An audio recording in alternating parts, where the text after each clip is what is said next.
back for another edition of FCS All-In, everyone. I'm your host, Alex Eshelman, and we've got a lot to talk about as we head into Week 8 of the football season. If you can believe it, the year is just flying by, which means the matchups are getting better and better. Sacramento State, Montana State is one of them. That's our game of the week. Sam Herder and Craig Haley will discuss that one. And then speaking of the Bobcats, former Montana State star tight end turned color commentator RJ Fitzgerald is joining the show this week as our guest picker. So suit up, it's time to recap everything that went down in Week 7. Thanks so much for tuning in this week. I'm your host, Alex Eshelman, along with my two co-hosts, that is Senior FCS Analyst of Hero Sports, Sam Herder, and Senior FCS Editor of StatsPerformingTheAnalyst.com, Craig Haley. Craig, we were just talking about it. You're not in mid-season form, it seems. Your poor throat. A little bit of a head cold, losing my voice a little bit, but you got to march on this time of the year. Well, we'll make it quick for you as best as we can. We hope you feel better. Thank you so much for joining us and co-hosting this week. All right, let's get into it. Game ball segment. First question, as always, who would you give your game ball to in terms of a player across the FCS? Sam, I'll start with you. Monmouth running back Jaden Sheridan. He had a fantastic year last year, and he's carrying that over to this season. Against Hampton this last weekend, 16 carries, 276 yards, 4 touchdowns. Watching him, he's just explosive. Once he sees a gap, he's through it and he's hard to bring down. So Jaden Sheridan is having a special year and had a special week last week. I'm going to go Luke Skokna, North Dakota, their big win over North Dakota State, and he got it started with that 100-yard kickoff return. Then he scored a rushing touchdown, a receiving touchdown, 3 touchdowns overall. Luke just had a phenomenal game and a phenomenal win for the Fighting Hawks. Speaking of that win over North Dakota State, who would you give your game ball to in terms of a game over Week 7? Sam, what do you think? Shout out UND, shout out Montana, 2 huge ranked wins for both. I'm going to go a little bit different, a little more south. I'm going to give it to Chattanooga, and more specifically Chattanooga's defense. They held Mercer to 0 net rushing yards on 28 attempts. That's a stat you don't see all that often. So shout out to the Mocs defense there. We're looking down at the Southland Conference. The Lamar Cardinals, they're on a 4-game winning streak. They've really turned it around. Last year they had 1 win. This year 4 so far under Pete Rosamondo, their new coach. They're leading the Southland with 3-0 record. Great year all around so far for the Cardinals. Since it's autumn, it's fall, we love this time of year because of football. But if you could scooch football aside, what would you give your game ball to in terms of your favorite thing about fall? Craig, I'll start with you. Well, Alex, I think hearing my head cold and voice, it makes no sense that I would say the change of weather going into the fall, but I love the weather. You're outside and on a little bit of a breezy day, it kind of revives you. You're wearing comfy clothes, your jeans, your school sweatshirt. I just like the weather of the fall. My go-to is apple cider. My roommates and I, we love when we get to get some fresh apple cider at the grocery store. Sam, what would you give your game ball to when you think of autumn? I was thinking the exact same, the weather. And it also might not make sense for me because I live in Minnesota. And so usually the changing of the weather isn't great for us because that means negative temps are coming. And I do still really like my warm summers. But yeah, the mid-50s crisp mornings in the fall, it just feels like football weather. And so I would also go with the weather.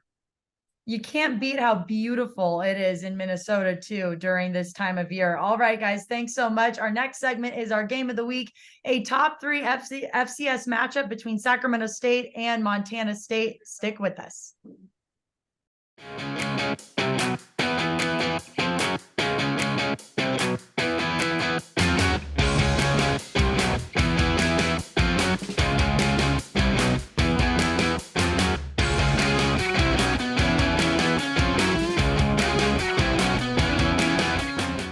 Now, before we get to Sam and Craig breaking down our game of the week, let's review where these two teams stand going into this one. It's been 4 years since number 3 Sacramento State and number 2 Montana State have faced each other on the football field.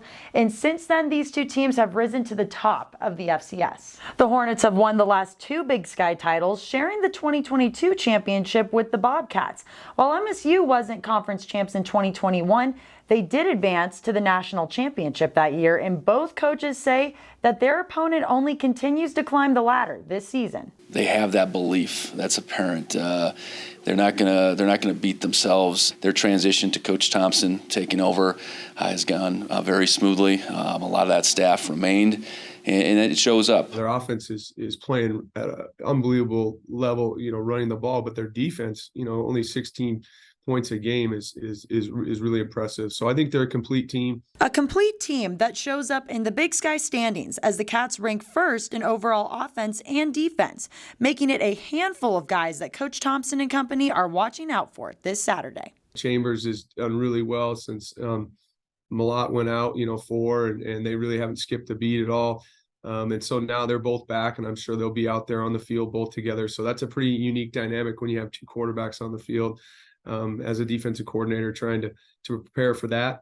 And so they've done a good job. And then I do think, number two is caught a lot of passes. Everybody talks about their running game, but he's done a good job making big plays for them. And then last week, getting a punt return from number 6 comes in the game, gets a punt return, and they block a punt. So their special teams are very dynamic also. Meanwhile, dynamic is the definition of this Sac State squad, as Coach Vigen credits Hornets quarterback Caden Bennett on being just one of the various athletes that will make it a challenging matchup for Montana State. Been really impressed with what he's been able to do, and they have some new targets on the other end. They spread the ball around receiver-wise.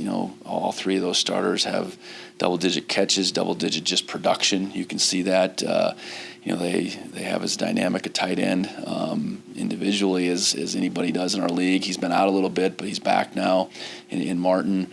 Really experienced O-line at the same time. I know you just asked about one guy, but I'm kind of going through it here. But defensively, it starts for them up front. They got some real experienced guys. I think Stanley and Lynch are leading them right now as far as numbers go and productivity.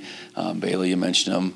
I know coming into the year, they felt really good about him taking that step to become their leader on defense, and it's apparent that's occurred in watching their film so far. Both teams are looking forward to a packed house this Saturday at Hornet Stadium. Kickoffs at 8:30 p.m. Mountain Time, and you can catch the action if you're not at the stadium on our national broadcast on ESPN2. From the snowy peaks of the Rocky Mountains to the Golden Coast in the Pacific Northwest, we've blazed our own path forward. We've climbed to the highest peaks. We've reached this summit despite all odds stacked against us. Through consistent hard work and fiery competition on the field of play and in the classroom, we've held each other to a standard worthy of our namesake. We are the Big Sky Conference, where experience is elevated. Our Game of the Week segment between the number 2 Montana State Bobcats and the 3rd ranked Sacramento State Hornets. A top 3 FCS matchup that you will not want to miss. And before we get into talking about each team, the buildup to this game is amazing. I mean, so many different storylines. I'm going to start with you here, Sam, but when you look at the fact that they haven't played since 2019, both of these teams shared the Big Sky regular season title last year. Just a couple of the storylines. How competitive of a matchup do you think this is shaping up to be? I think it's going to be a great game. And you mentioned the storylines there, the build up. It's going to be a great crowd for Sac State. Kind of the outside narrative is that Sac State doesn't draw that many fans, but in reality, they do usually draw 15, 16, 17,000 fans. And I think they'll be, in that 18,000 range this weekend. So it should be a great atmosphere. It's on ESPN2. So that just kind of adds a little bit more things to it when you see, some of those bigger ESPN cameras and the camera trucks and the broadcast trucks, on campus there. And so it's going to lead up to a great game. And top 3 matchup as well. That kind of speaks for itself. Definitely should be a big crowd, especially because Hornet Stadium hasn't hosted the Bobcats since 2016. Craig, anything to add to what Sam said? I like how Sam points out that it's on ESPN2. I mean, it felt like last week, same scenario with Montana, Idaho, like all the games were finishing and the entire FCS nation could watch this game on ESPN2. And here we are again. I think it speaks to the whole Big Sky. You had 7 nationally ranked teams twice this year. it feels like every week the game of the week could be coming from the Big Sky, and it's playing out to be that way. And this is one of the better ones. Very excited to watch this one. Sam, when you look at Montana State's offense, it's one of the best in the country, definitely the best in all categories in the Big Sky Conference. How will Sacramento State stop a guy like Sean Chambers and then Tommy Millott? Sac State is led by Armand Bailey, who's a fantastic middle linebacker. He's going to have a busy day chasing down, not just Chambers, not just Millott, but Montana State has like 4 or 5 running backs that are also really good. And it's challenging too, because Montana State isn't just running the ball. They have a more vertical passing game, especially with Sean Chambers when he goes under center. So you have to stop the run. Your defensive line has to get off blocks. They can't get pushed back, into linebacker's feet. And if you're the linebacker and the safeties, you also have to have good eyes, because Montana State can run the ball 12 straight times and all of a sudden play action, you sneak up a little bit, and then a tight end is streaking right past you for a 60-yard touchdown pass down the seam. So just being disciplined and having good eyes defensively for Sac State is going to be really key here.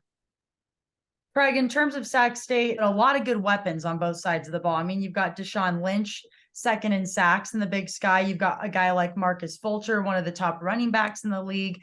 What is the Bobcats going to need to do to stop both sides of the ball, really? On defense, I think Montana State really gets off the field well, stopping third downs, 20 sacks this year in 6 games. That speaks to Greavy and Valdez up front getting it done. So I think, they can handle themselves on defense, but on the run game, wow, it's off the charts. I mean, it doesn't matter if you plug in whatever quarterback, whatever running back, offensive linemen, they get it done. So I just think their consistency on both sides of the ball has really separated them in recent years. Key for each team in order to get this one done. Sam, I'll start with you. I think for Montana State, they have to tackle well. Both teams, actually their leading rusher are, their quarterback, Caden Bennett for Sac State, Sean Chambers for Montana State. Caden Bennett is, this might be factually incorrect, but to me, he looks like the fastest guy, on Sac State's offense. And when your quarterback is the fastest guy on the team, that quarterback plus one run game is difficult to defend. And so Montana State just tackling well, especially because Sac State has so many good athletes that can get out in space. Key for Sac State, I think hitting on big plays offensively, then defensively, kind of like I already mentioned, defensive line has to get off blocks. You can't get washed down the line of scrimmage if you're a Sac State, or else, name 7 different Montana State ball carriers that can, really gas you on offense. Sac State's been pretty consistent overall on defense when you look at the numbers. But if you look a little closer, they had a little stretch here where the run game has been beat up a little bit in the last month. Maybe not last week, but I just think that's where they have to tighten the ship, because the Bobcats are coming straight at you with that run game, starting with Sean Chambers, what he does running the ball. And then you mix in the pass with Tommy Millott. I just think the Bobcats have to throw their weight around. Sac State has to respond. We'll see who responds this weekend on ESPN2, like you guys mentioned. So be sure to tune in. We will continue to talk about this game as well as a handful of FCS games in our next segment. That is our Pickem segment. So do not go away on FCS All-In. Here we are, our eyes wide open. We see the road ahead. We're part of something bigger. We're the dreamers, the heroes, the ones who change our communities, build our cities, are passionate about compassion. There are more like you here than unlike you. So take hold and see yourself in the present. See that vision unfold among others. Redefine the possible. Redefine you. Time now for our Pick'em segment on our Week 8 episode of FCS All-In. Thanks so much for tuning in. Alex Eshelman, Craig Haley, Sam Herder. All right, guys, let's get right into it. Harvard at Princeton. Craig, I'm going to start with you. I think you have to like the Crimson here. Believe it or not, their last road loss, Alex, was this weekend 2 years ago at Princeton. It went 5 overtimes. An official's call helped Princeton win that one. I just think the Crimson are just going to score Princeton here. I mean, Charles DePrima behind center. has been phenomenal. Princeton's offense has been down this year. Tim Murphy's about to set the Ivy League wins record. He's tied for the lead all time with Carm Koza from Yale. I just think the Crimson get it done. Sam, what do you think?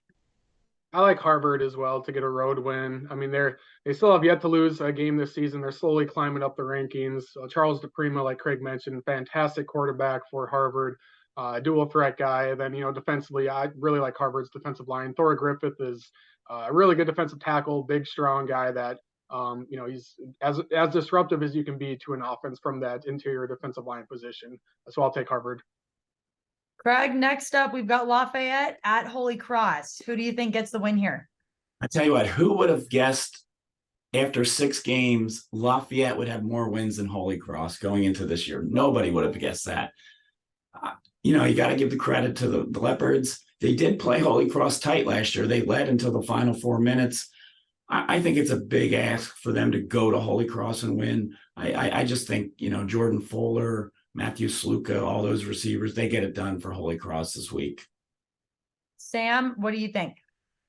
Yeah, it'll be tough to get a road win there for Lafayette going to Holy Cross. So I like Holy Cross here. I do think they have a really good shot to win out as far as their FCS games. And then Holy Cross does have an FBS opponent coming up. But yeah, I mean, Holy Cross is their offense. They're just rolling. Defensively, I want to see a little bit more from Holy Cross defensively. But overall, team-wise, I think you have to favor Holy Cross here. All right, Holy Cross it is. Next up, we've got St. Francis at Duquesne. Craig, what do you think happens here? When I think NEC football, this is the one rivalry I think of the most. They're 2 close schools, maybe 80 miles apart. They go back and forth. I'm going to go with Duquesne at home. I think St. Francis has kind of righted the ship in recent weeks. They're the defending champs. Darius Parantes, the Duquesne quarterbacks, picking it up.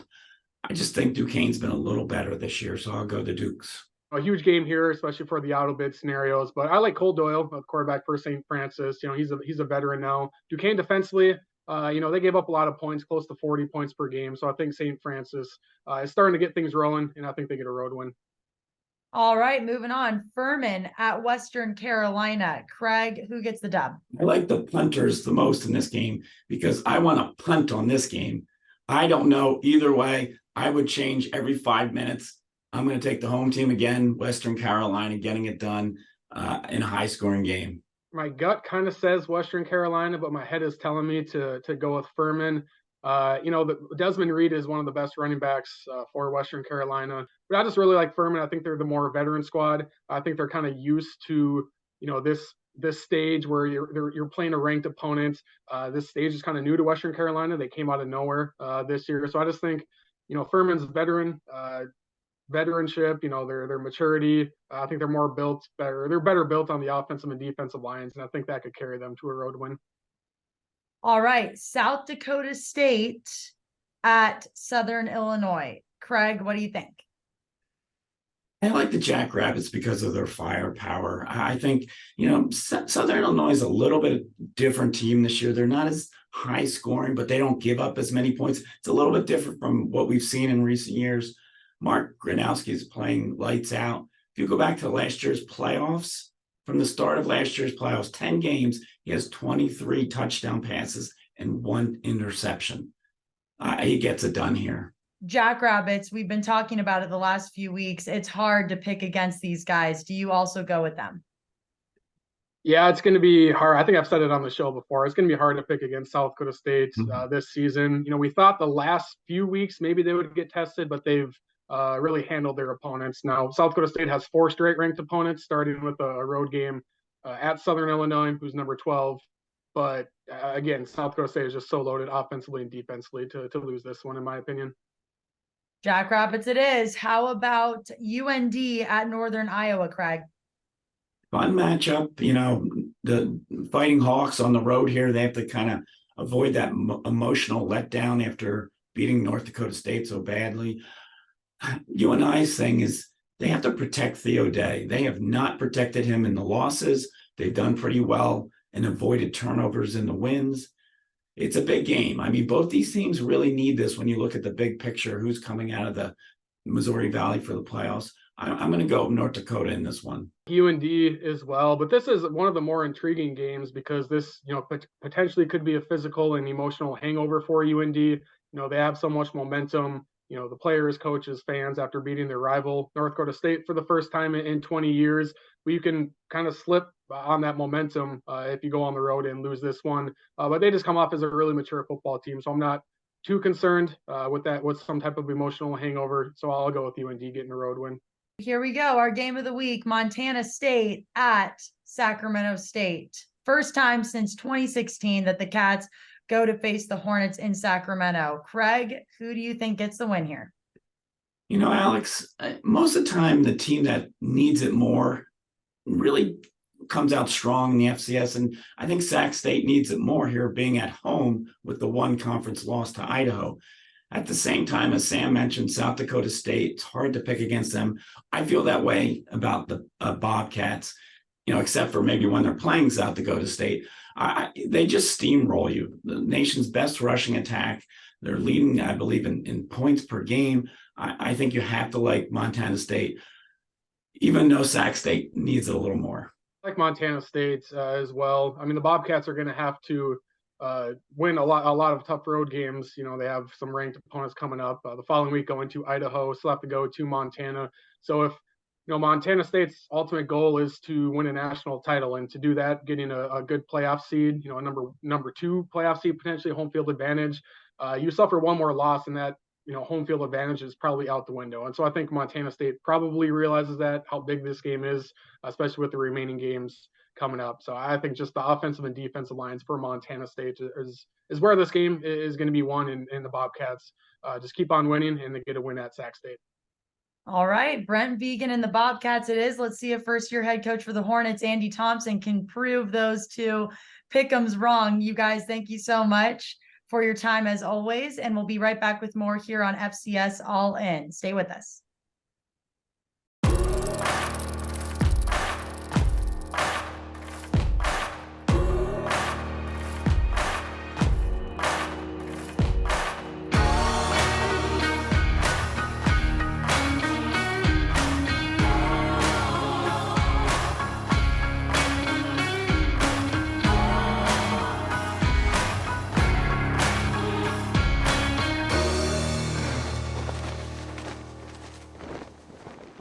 Well, guys, we have a man of many talents on the show today as our guest picker. He is a Montana State all-time great, turned sports broadcaster for the Bobcats. He is a golfer, a fisherman, a master of the grill, you name it. It is Mr. RJ Fitzgerald. RJ, how are you, my friend? Thank you so much for being our guest picker today. Well, thanks for having me, Alex. I'm not so sure that I'm worthy of being on here, as you've had Super Bowl champions and NFL players and everything in between. But I guess you chose me, and I guess people get to hear my outrageous takes today. You absolutely are worthy of being on here. You're the first offensive player for the Cats to wear the number 41. As you know, that was last year. But this year, you're on the other side in the booth doing color commentary with Keaton Galogly. How has that been?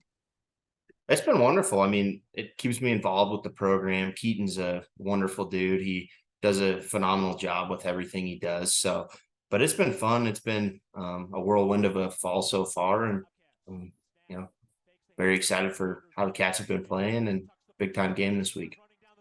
When I saw you at homecoming, we had a conversation about the certain things that you're learning as a sports broadcaster.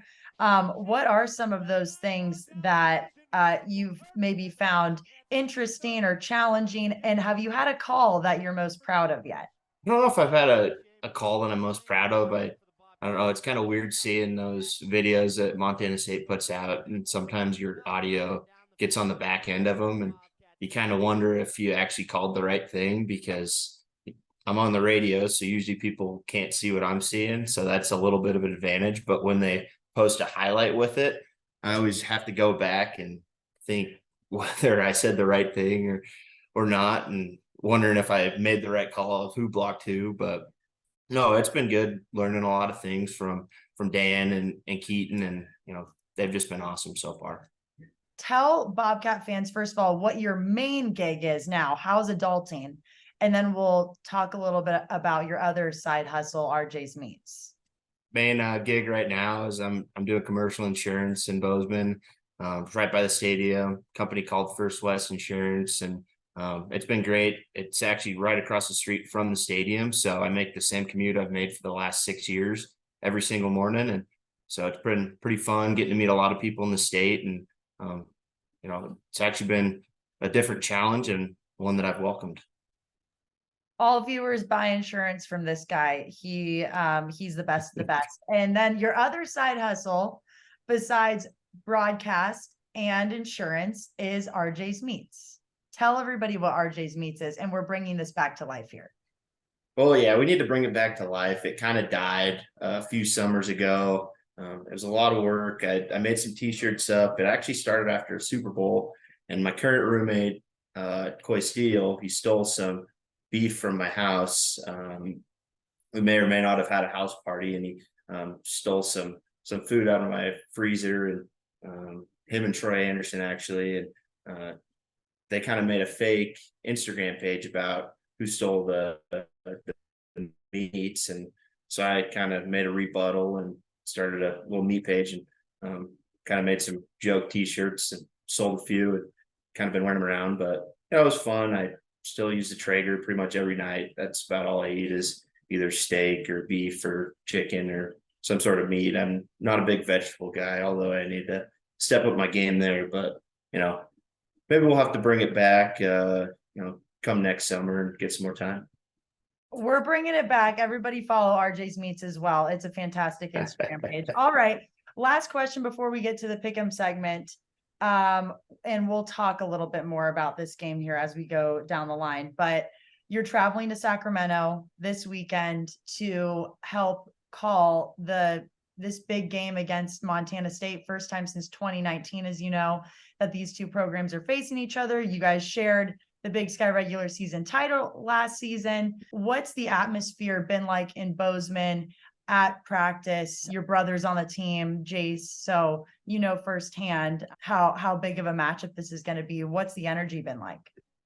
There's certainly a huge buzz of the game. I mean, number 2 versus number 3 in the country. Sac State hasn't played Montana State since 2019, and the last 2 years, Sacramento State has been the Big Sky champs, and it's finally time for the Cats and Sacramento State to face off, and I think it's going to be a really fun matchup between two really good teams, great coaches. So it's going to be a good matchup, one that I think the whole entire country is going to be happy to watch.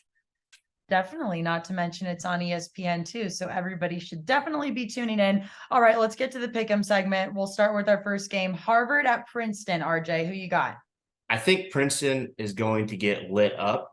I've been binging Suits lately, so I have to go with Harvey Specter's Harvard Crimson Tide.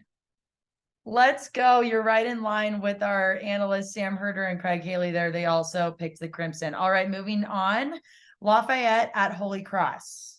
Holy Cross, I know they have a good quarterback. Holy Cross is a better team, but a Leopard would probably scare a Crusader because Leopards kind of scare me a little bit.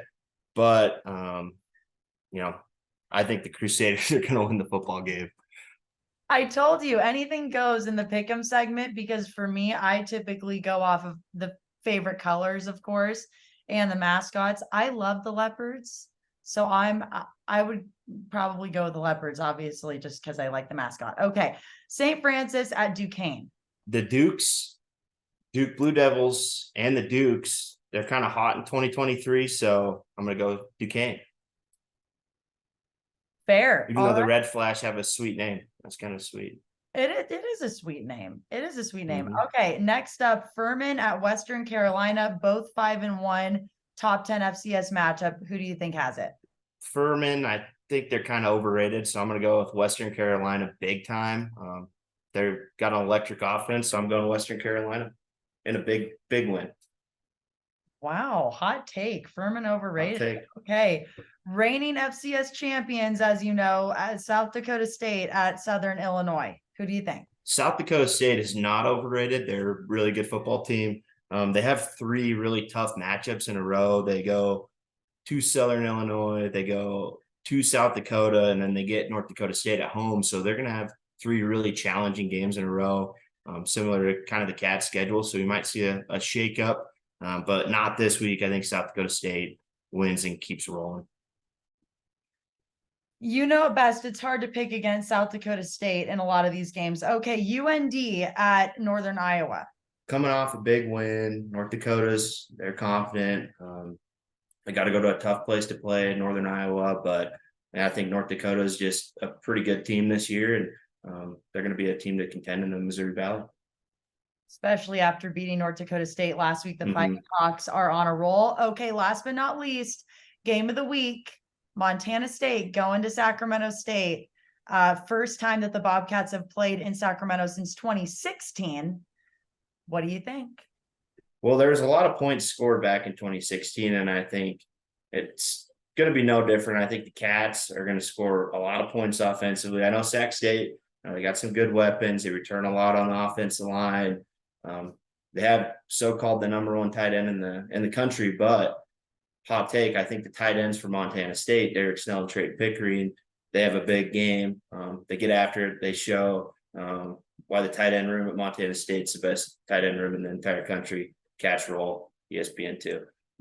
Let's go, RJ. The Wolfpack. What is Wolfpack and Taylor Swift, Travis Kelce. I mean, one player, I don't know who said this, but he said this is kind of good for the tight ends. What do you think? I was a Taylor Swift fan way back in the day, in the middle school days and the elementary school days, but I don't really like her new music as much. I kind of a throwback Taylor Swift fan. Once she started transitioning into the pop world, that wasn't my favorite, but I don't really like the Chiefs or the Eagles. So, I don't necessarily want to turn on Sunday Night Football and watch Taylor Swift, but I guess if it's good for TV, it's good for the NFL, and they just keep making money. And, but yeah, I don't know.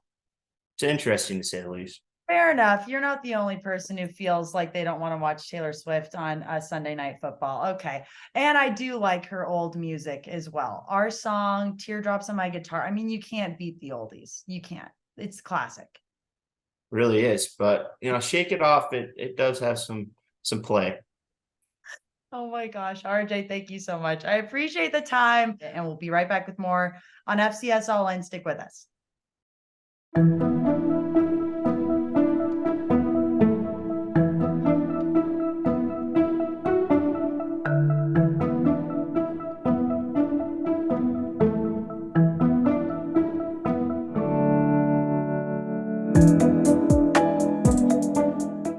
Favorite thing about fall, guys, is it the change of weather, like Sam and Craig? Is it the food, like me? I gotta know. Tag me on social media. We'll be back with more FCS content next Friday. We hope to see you there. Have a great weekend.